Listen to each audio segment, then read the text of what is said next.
Moss Media. Welcome to the Independent Voter Podcast from Independent Voter Project. We're going to expand a little bit. A new era of independent voter news that the journalists just don't cover. It's where we have these debates on a national level, really taking on issues so that people have more educated disagreements with each other.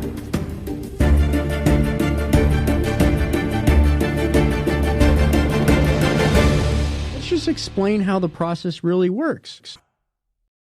Hello and welcome to the Independent Voter Podcast. I'm Chad Peace, your at least temporary host. This podcast is a little different than what we've done before, but it's right in line with the same ethic.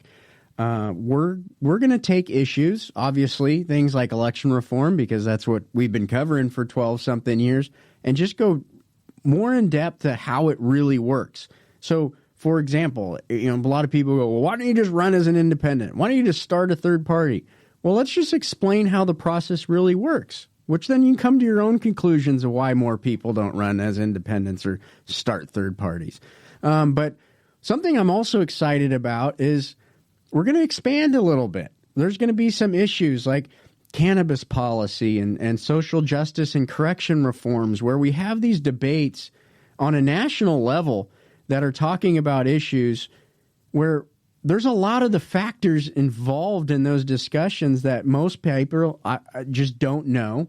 I'm proud to be a part of this, that Independent Voter Podcast, one, just being here, but two, I think when we have educated disagreements, we can come to solutions and policy positions that are more informed and then end up working for those folks who thought they disagreed.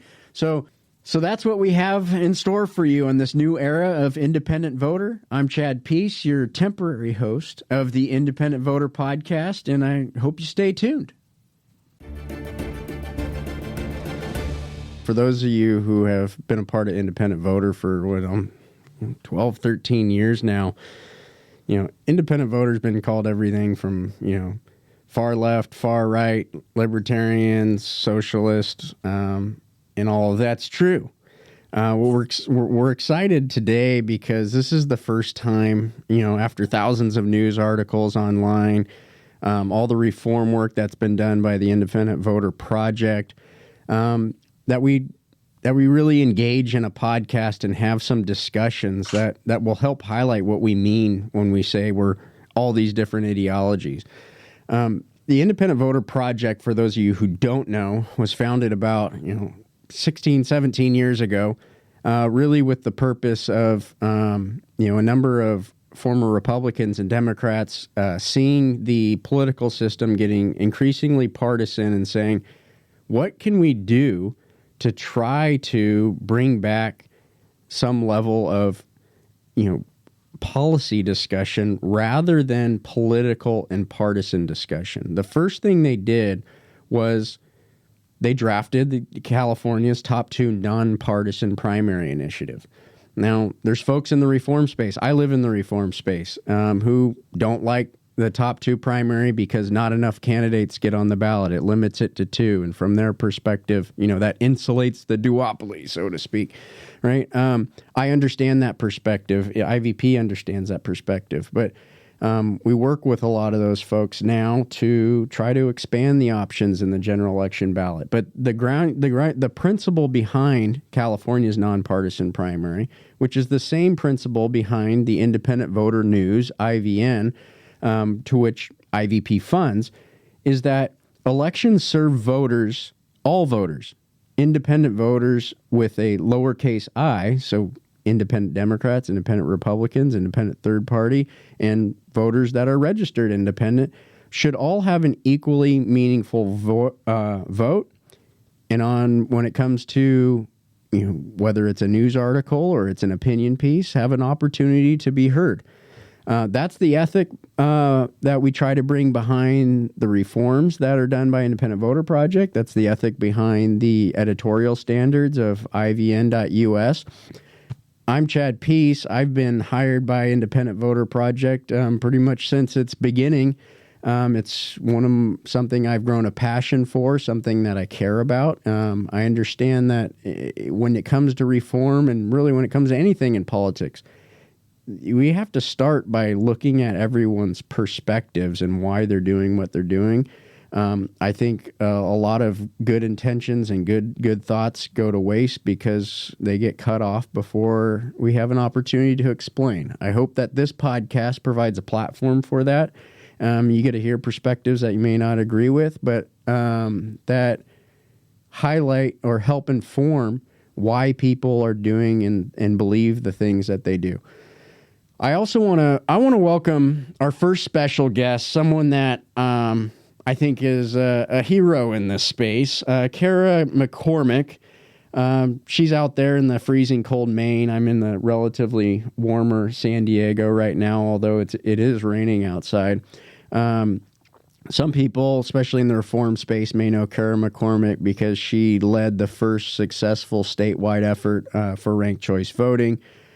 She's done a number of other things. She also has a day job where she is a expert in research, opposition research.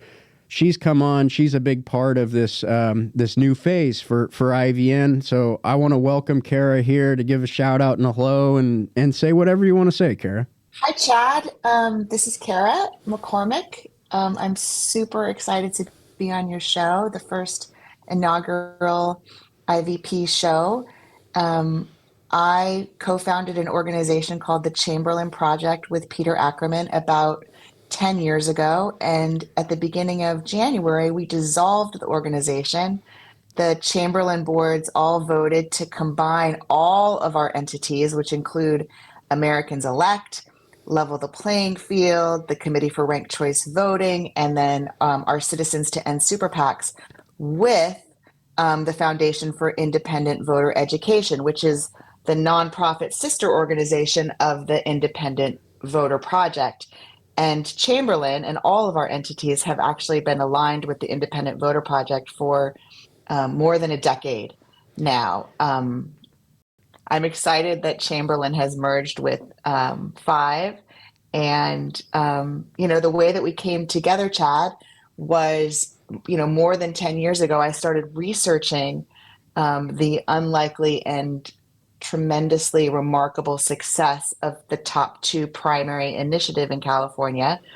And as I was looking to start a ranked choice voting effort here in Maine, that's how I first found you, because you and your organization sort of had the fearlessness to take on the duopoly and challenge the structural issues that we have in our democracy that sort of protect the duopoly and stop independents from having a voice in our politics. Well, I think that's one of the reasons we've gotten along so well over the years too, is because if you look at that, okay, we did the Top 2 primary, you really got the first major ranked choice voting statewide effort successful. If you live in the wonky world of reform politics, at that time when we kind of got to know each other, it was ranked choice voting people were fighting with the nonpartisan Top 2 primary people because ranked choice wanted more candidates and Top 2 limited it to this. And I think we hit it off, and you can correct me if I'm wrong, Kara, but I think we hit it off because we're like, look, we understand why we're approaching things the way we are. Our end goal is the same. We want better representation. We want more competition at the ballot box, right? We're frustrated with, the folks that control the process where voters really don't matter. And there's different avenues to get there depending on where you're at. And I think that's what's led to not only the relationship between you and I, but you have folks from Fair Vote and Unite America and Open Primaries and all these organizations who are doing this reform work to finally start saying, okay, why are you doing this? And you see a lot of those organizations now working with each other, realizing that these reform efforts, they're not they're not opposition to each other. In fact, they can learn from each other. They can work together in some places. So that's how I've really enjoyed our relationship, as it's developed here. And I think this kind of gives us an opportunity where you and I, we don't share opinion. Our opinions aren't the same on all this stuff, but we understand that the goals are the same. And so I think we can, from that, we can have a good platform for conversation and invite people who don't agree with us. And I want to talk to those people who say ranked choice voting is the stupidest idea ever and this and that. Let's talk to them, right? Yeah, Nonpartisan. 100%.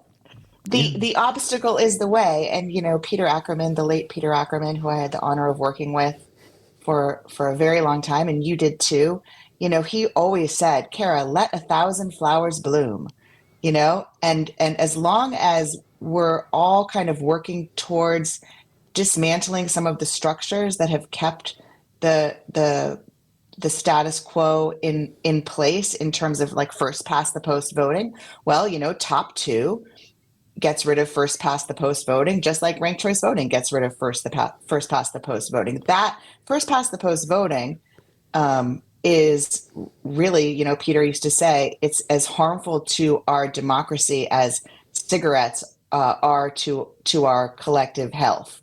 Right. And Kara, just for our audience, that may not, they hear first past the post. Really, when I hear first past the post, to me that just means plurality voting. You don't have to get a majority to win. It means you can be elected by a small subset of the electorate, right, and not the majority of the people, right? So, yep. And our system operates that, right? Most people don't know that. But I mean, you take a low turnout primary, for example, where the general election doesn't matter. I mean, you can basically have 3-4% of the population electing a United States senator, right? But most people don't know that. It's not their fault. It's not they're stupid. They're not even ignorant. It's that nobody discusses how our election process actually works. And that's one of the things that I think you and I, there's a lot for us to learn, but I think we can also offer the platform to talk about it. Totally. And, together we actually have done some things. We have won campaigns. We have won lawsuits. Well, to be fair, Kara, we've lost a lot too. Yeah, we definitely have. Yeah, we definitely has. And you win some, you lose some. But sometimes that's how the sausage in the democracy gets made, right? Well, exactly. And I mean, to bring it back to Peter Ackerman, I think, somebody in the space who really understands the level of not only commitment and what he gave up to advance reform. I think one of the things, I know you were with him a lot longer than me, but one of the things he taught me, I consider him a mentor of mine, was that there really aren't any losses, right? That losses are the stepping stones, right, to making change, right? Somebody had to go and file the lawsuit against the Commission on Presidential Debates in order to expose so much of the hypocrisy about how it's a democratic process. Peter Ackerman didn't have to, but he spent a considerable amount of money, time, investment of energy to do that, knowing the end of the road there was likely an administrative court saying, yeah, those are real good arguments, but too bad, right? He knew that going in, but he did it anyway and took that loss knowing that that's what needed to take the next step. Yeah, I mean, and that's just definitely been my experience with ranked choice voting in Maine, and even now with the Super PAC initiative that we ran and won in Maine to get rid of Super PACs. You can't do these things knowing that in the end you're going to win. You need to do these things because they're the right things that need to be done at the moment, win or lose. There's a lot of people in politics who, I've worked in politics for, 40 years or something now at this point. And there's a lot of people in politics who come in at the end and support you when they know that you're going to win. And they won't support you along the way when they're not sure if you're going to win. And so I feel like both you and I have been really brave. And for me, a lot came from the courageousness of Peter saying, yeah, we should do this. You can do this, Kara. Even if you don't win, it's okay to do this. Now, losing is really painful, I have to say. You get used to it. Yeah. I mean, as Catherine Gale, she called me up, after a pretty bitter loss. Another back hero. in 2020, another total hero of this movement. And she said, at least you're on the field, Kara. She read me the Teddy Roosevelt quote about being the man in the arena. and being on the field, and that's better than just sort of sitting in the sidelines and complaining about everything and accepting everything the way that it is, and not trying to do what sort of is in my DNA, is in a lot of Americans' DNA, which is this feeling like we need to form a more perfect union, Right. that we can't stop. Yeah, and I mean that kind of takes us to our next really step is, okay, well, what can we do about it, right? Yeah. IVN was developed as an educational platform just to educate people how the process works. Look, here's what a closed primary is. Here's what an open primary is. Oh, here's examples of things going on and organizations across the country doing stuff. What Kara's, what I'm really excited about your participation in this and in your willingness to join us on this crazy venture is that this next phase of IVN, we can't do everything. We don't have a massive, budget like some of these organizations, but what we want to do is say every month, let's take something and let's just explain how it really works, right? When we're talking about an election, how does it really work? And we want to break out of, okay, we don't need to talk about elections all day in this wonky world. And, is like, let's talk about things like that are going on that are important, affecting our daily lives, like in policy, whether it's corrections or social justice or it's cannabis policy, right? So we're going to start off with a few issues, obviously sticking to election reform as one of them.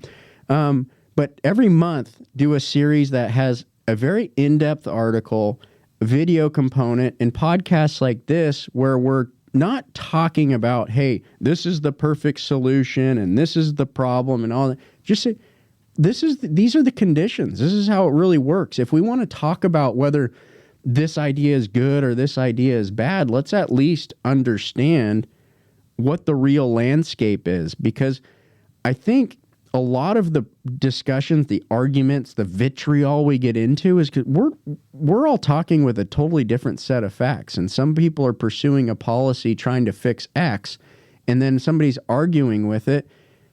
They don't even know X exists, right? And so say, hey, this is how it really works. So, Kara, I know you've gotten started on our first kind of relaunch. We've done some of these in the past when it, related to like PBMs and the healthcare industry and stuff, which are a pretty esoteric topic that became hot a few weeks ago. But I'm excited you're coming on as somebody who is an opposition research person who knows when you put something on paper, you have to stand behind that it's right. What are you working on, Kara? So for sort of the inaugural How It Really Works, you and I decided together that a really good one might be like this whole thing of, have you ever wondered why in the greatest democracy in the world, almost no one ever runs for president of the United States as an independent? So the answer is that running as an independent is extremely difficult, if not impossible. And that's why so very, very, very few people have ever attempted it, and why no one has, in modern history, has ever won. So we wrote this article called How It Really Works, and how presidential elections really work when it comes to independent candidacies. And it goes through in a very in-depth way and talks about ballot access issues, talks about how partisans design the timing of ballot access deadlines to block outsiders, about how signature requirements in states are a nearly impossible task. Did you fit the Commission on Presidential Debates into this? Yeah, of course. There's a whole section about, my favorite organization, the Commission on Presidential Debates, which has rules that they have had since 1988, which have, denied an independent candidate access to the debate stage. And if you can't get on the debate stage, you can't become president. We talk about all the different enormous fundraising disadvantages that there are. There's a problem with our electoral college and our winner-take-all system that means that even if an independent candidate got 25% in every single state in the union on election day, they would still not win a single electoral college vote. So we're looking at all the obstacles. There's even like intimidation that has gone on. In 2024, I don't know if you know this, Chad, but there's an organization called No Labels that basically has filed a Justice Department complaint saying that these organizations conspired to intimidate and harass its representatives and its donors and even its potential candidates to prevent them from achieving ballot access for 2024. Um, so I, Kara, if I could interject a little bit just to explain for the listeners, some, even those that have followed me, just like to re-emphasize, like a lot of times when you're talking about independent, is going back to like that small I independent is like, this could be a third party candidate. Frankly, it could be somebody running outside of the machine. We've all seen how candidates who are Democrats and Republicans who aren't embraced by the powers that be just kind of get pushed out. Is that a lot of times when we're using the phrase independent, it could mean a third party or an independent. We're talking about somebody outside the structure. I also want to qualify that doesn't mean any of us are anti-party. It's not like we have this big grievance against Republicans and Democrats, especially when you're talking about, your average Republican and Democrat or even folks in office. They have to live in the world that exists too. We're really talking about a system, right? My father was in the legislature as a Democrat for over 22 years. My mother is a Republican. I have Republican Democrat friends, are very proud of their party. There's nothing wrong with that. But we've created structures that, and this is my personal bias, I honestly believe that reform will strengthen the Republican and Democratic parties themselves, because a lack of competition, I think, has created weaker parties. Yes, they may hold a lot of offices, but the fact that you have a 20-something% approval rating of Congress, I think, is indicative that the people may not support them. So it's, how do you measure your power? By the number of seats, or how whether the voters actually like you? yeah, I mean, I'm a proud Democrat. I've almost exclusively worked for Democrats. I mean, I did work for Angus King when he ran for United States Senate in 2012. But I think I'm pro party, but I'm a little bit upset about how the system, the two party system, sort of the two parties working together, have created this system that's almost designed to crush their competition, to crush the outsiders, making it really impossible for people who aren't a Democrat or a Republican to compete at a serious level. I'm upset at the way that they've sort of together entrenched themselves in our politics and control most of the political infrastructure. They control the debates, they control the funding. And that through this, voters have kind of gotten used to that they only have this binary choice, right? That they Yeah. can only choose one or the other, and are left oftentimes feeling like they have to choose between one or the other, and not even feeling free to be able to choose who they like the most, who might be an outsider, who is just as qualified but doesn't have a D or an R after their name. So yeah, I'm definitely not against the parties. I'm a super proud Democrat, and I'll vote for independence and work for independence. But I I don't think we have to settle for for um, for a system where running as an independent is practically impossible and will basically remain impossible for the rest of my life, for the rest of my children's lives, and for the rest of yours and your children's lives, and even your grandchildren's life, unless there's like some sort of political shift that Right. happens in our democracy. Well, I'm a proud nonpartisan NPP voter, they call them in California, and just as a matter of transparency, I've done work for Republicans. My day job, how I make a living, I do non-political stuff, and then I also do some campaign work and public outreach, and I'm a vendor, and in a space where it's shocking, where most vendors, like, they wear blue jackets or red jackets. I'm very proud that, over the years, I've worked for Gary Johnson. I've worked for Tulsi Gabbard. I've worked for Ted Cruz. I've worked for very left firms that have hired us to do creative work, right? I'm proud of that. I don't have to agree with everything every client does, but I'm just giving you that background as a matter of transparency so you know who I am. But one issue I want to bring up, because, it's omnipresent. I love Donald Trump. I hate Donald Trump. And we're going to try to stay out of that conversation. I think it's largely irrelevant. in a lot of the discussions of how do we fix the way things work. But here, a case in point was, they're trying to pass this continuing resolution, which did end up passing, but a guy named Thomas Massey says there's no way I'm going to vote for this, right? And Trump goes out there, I'm going to primary you, you're just grandstanding, right? Now, Trump does this very publicly, right?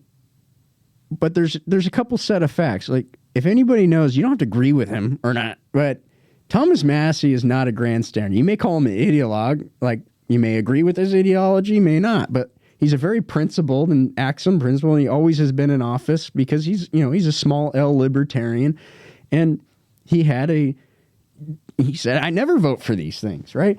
And the point being, it's not just Donald Trump. Donald Trump does it very publicly and says it, but the game that exists is, hey, look, I'm trying to get this passed. We need to get this passed in the system that we have. He says, I'm going to primary you. What that means is your district is going to be represented by a Republican. You're going to have a closed primary in Kentucky where a lot less people are going to vote, and they're just going to be Republicans. And guess what? Most of them support me. So I'm going to try to take you out at that stage of the election. I think that's a great example, not to bash Trump, okay? That's what Trump did in playing the game. I don't agree with it. I don't like that strategy.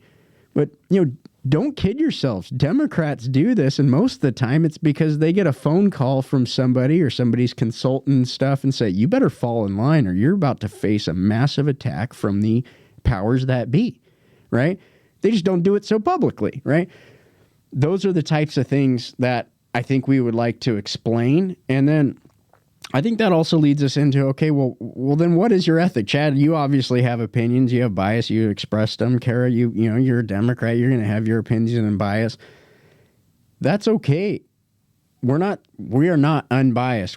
As IVN, we are proud for over 10 years. I mean, Media Bias Fact Check has rated us as unbiased, but, based on not being able to categorize us as left or right.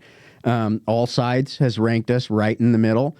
I think that's because IVN's editorial standards are simple. No partisan attacks. What that means is don't make an argument and say, oh, because Republicans are stupid or because Democrats are crazy, right? Make an argument. Attack. What is it?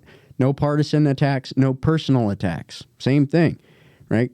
Calling somebody an idiot is not how you advance an argument.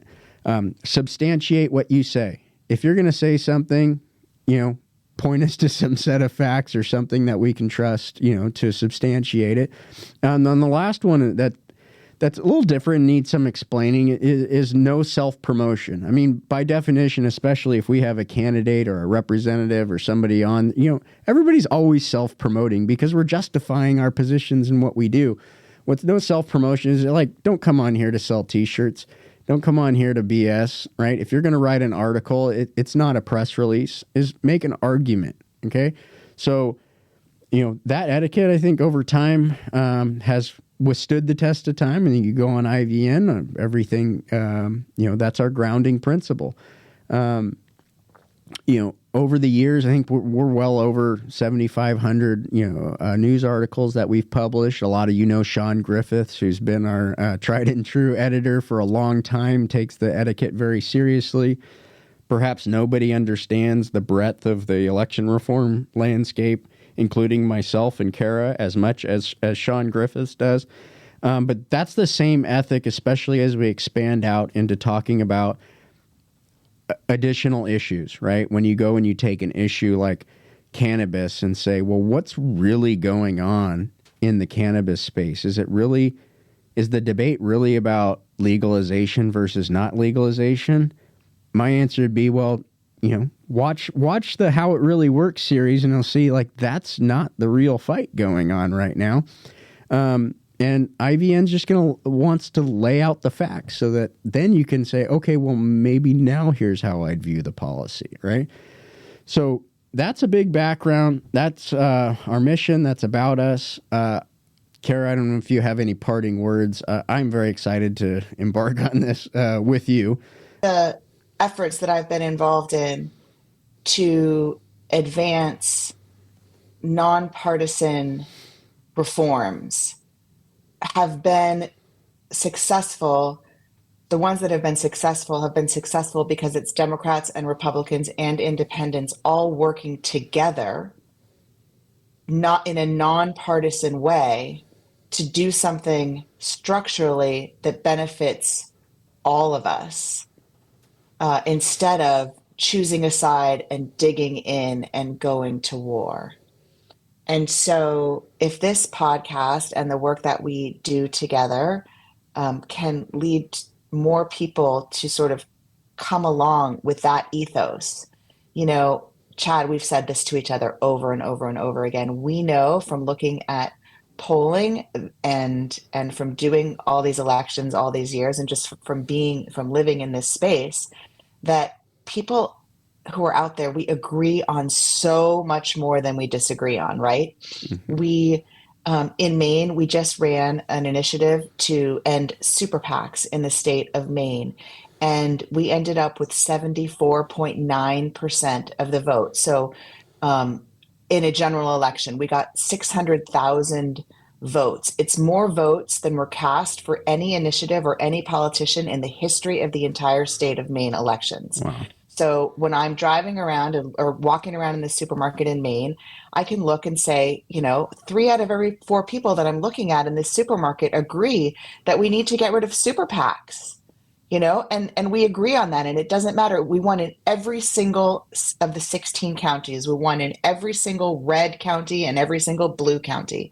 There are ideas that are strong enough to sort of transcend the partisan warfare for all of us. And so hopefully IVN continues to be a space where people can write about that, and this podcast where we can talk about that. And you know, I have a little card on my desk that my husband gave me for Valentine's Day that says, "Love is when 2 people begin with a dream and never stop believing." And you know, Chad, I think that that's us too. You know, we've had this dream for a long time, and even now, when a lot of people are sort of throwing up their hands or pulling the covers over their heads in their beds and not wanting to get out of bed because of, you know, sort of where we are, you know, never stop believing. That's part of what we're here to do. Well, I feel very optimistic about a lot of things, including the country itself and the development of. I mean, democracy is not easy. A representative democracy, I can already hear people. We're not a democracy. It's like, you know, well, that itself that requires a whole discussion, right? But I'm optimistic, right? We improve over the years. We have ups, we have downs, we have fights, we have all this kind of stuff. But you can see the things that need the relationships that need to be made, the conversation, the conditions are becoming ripe. And we can choose to be pessimistic and think the world's going to fall, or we can be optimistic and see those opportunities and hope they manifest. Totally. And if we do that, you know, the exercise of doing our democracy helps restore and save our democracy. You know, being involved, staying informed, being an active part of democracy and sharing yourself. This is all about our freedom. And the more that we do it, the better that we get at it. And hopefully we'll be unified. We'll be more unified. I can already hear the things is, you know, some people go, you know, democracy, right? Like, you know, that's code word for, you know, a liberal cause or whatever. And so one of the things I always think is like, okay, we're talking about representative democracy, constitutional democracy, right? And like how our representatives get elected, right? Because it's crazy that those words have become politicized and partisanized and everything themselves. But I'm hoping that, you know, in our discussions and stuff is like, okay, if that's the way you feel, say it, but then let's have a conversation about it, right? Absolutely. Well, I encourage you to, you know, subscribe to the podcast, check out independentvoterproject.org, come to ivn.us, you know, and check out the types of things we're talking about. Follow us on Facebook, Instagram, and check out things like the National Association of Nonpartisan Reformers. Well, you'll find there's other organizations like that I've mentioned before, like Open Primaries, Unite America, Fair vote. There's a lot of organizations out there. You may not agree with everything that they're doing. They may, you may say, oh, well, they're really just a Democrat or really just a Republican organization. Say a lot of these organizations, people have their own ideologies. They have their own perspectives and stuff, but there's a lot of them that are trying to advance good. And I think the best thing we can do is to engage, to talk and get involved. And so I'd encourage that everybody does that. So, Kara, I want to thank you for joining us today. I know you're busy, but folks are going to read a lot more from Kara, and I'm sure you're going to be on this podcast a number of times. Somebody like yourself brings such a depth of knowledge and perspective, not just to the reform space, but I mean your day job of doing all this opposition research and really understanding, much deeper than the superficial political, partisanized discussions that happen, more generally. I think provide a great value. So thank you for taking the time. I'm looking forward to this work together. And then I want to thank all of our listeners for chiming in. And I hope you're gonna enjoy the content and the information that we bring you. So thank you. I'm Chad Peace, and you're listening to the Independent Voter Podcast.